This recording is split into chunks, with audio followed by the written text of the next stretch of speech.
Day 11 present tense basics speaking practice. નમસ્કાર મિત્રો, સ્વાગત છે તમારું આપણા 21 દિવસના ઇંગ્લિશ સ્પીકિંગ કોર્સ ડે 11માં.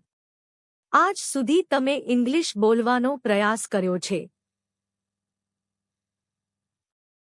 પણ ઘણી વખત ટેન્સ ખોટો થઈ જાય છે ને.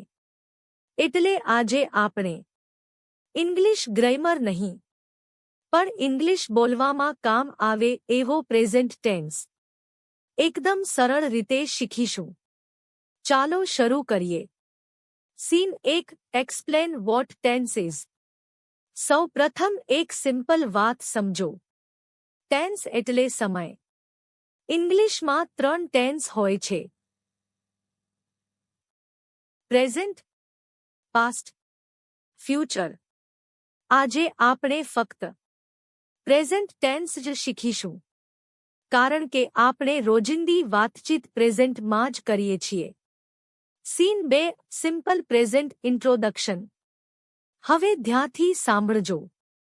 જ્યારે આપણે વાત કરીએ છીએ આપણી રોજની આદત વિશે, દૈનિક કામ વિશે, ત્યારે આપણે સિમ્પલ પ્રેઝન્ટ ટેન્સ વાપરીએ છીએ. જેમ કે I wake up early, I go to work, I like English. આ બધા સેન્ટેન્સીસ પ્રેઝન્ટ ટેન્સમાં છે. Scene 3, structure explained naturally. હવે સ્ટ્રક્ચર યાદ રાખજો. Subject plus verb. I work, I study, I practise. Easy છે ને. સીન 4, હી ભાગ્યા શી ભાગ્યા ઇટ રૂલ. હવે એક ઇમ્પોર્ટન્ટ રૂલ. જ્યારે સેન્ટેન્સમાં હી, શી, ઇટ આવે ત્યારે વર્બમાં એસ આવે છે. એક્ઝામ્પલ સાંભળો. I work hard, he works hard, I like English, she likes English, I play cricket, he plays cricket. આ રૂલ રોજ યાદ રાખજો. Scene 5, negative sentences. હવે નેગેટિવ સેન્ટેન્સ જોઈએ. નેગેટિવ બનાવવા માટે અમે ડુ નોટ અને ડઝ નોટ વાપરીએ છીએ. I do not wake up late, I do not like tea, he does not wake up late, she does not like tea. Short બોલવા માંગો તો do not don't, does not doesn't. Scene 6, questions in present tense. હવે પ્રશ્ન કેવી રીતે પૂછવા. Present ટેન્સમાં પ્રશ્ન માટે અમે ડુ અને ડઝ વાપરીએ છીએ. Do you wake up early, do you like English, does he wake up early, does she like English. Rule simple છે. I, you, we, they do, he, she, it does. Scene 7, speaking practice. હવે practice કરીએ.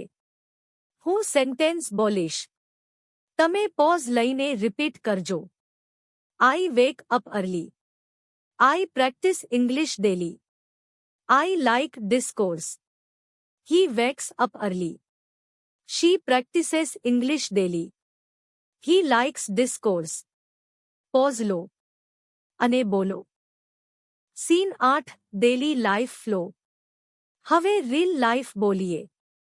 આઈ wake up at 6, I brush my teeth, I go to work, I come home in the evening, he wakes up at 6, she goes to college, he comes home late. આ sentences રોજ બોલશો તો English natural બનશે. Scene 9, common mistakes like a teacher. હવે ધ્યાનથી સાંભળજો. ઘણા લોકો બોલે છે હી વેક અપ અર્લી. આ ખોટું છે. સાચું છે. He wakes up early, she like tea. ખોટું. સાચું. She likes tea, he don't like tea. ખોટું. સાચું. He doesn't like tea. આ ભૂલો ટાળો. Scene 10 short conversation style. હવે શોર્ટ કોન્વર્સેશન સાંભળો. Do you wake up early? Yes, I do. What time do you wake up? I wake up at 6. Does your friend wake up early?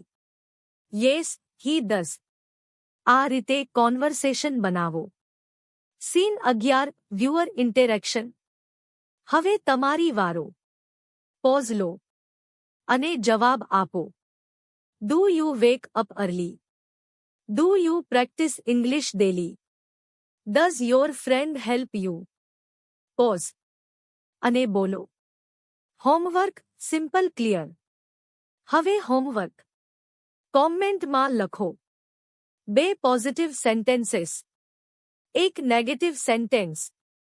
Example: I like English. I practice daily.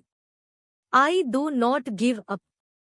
મિત્રો, આ હતો day 11 present tense basics. આ tense strong થઈ જશે તો તમારી English અડધી જીતાઈ જશે.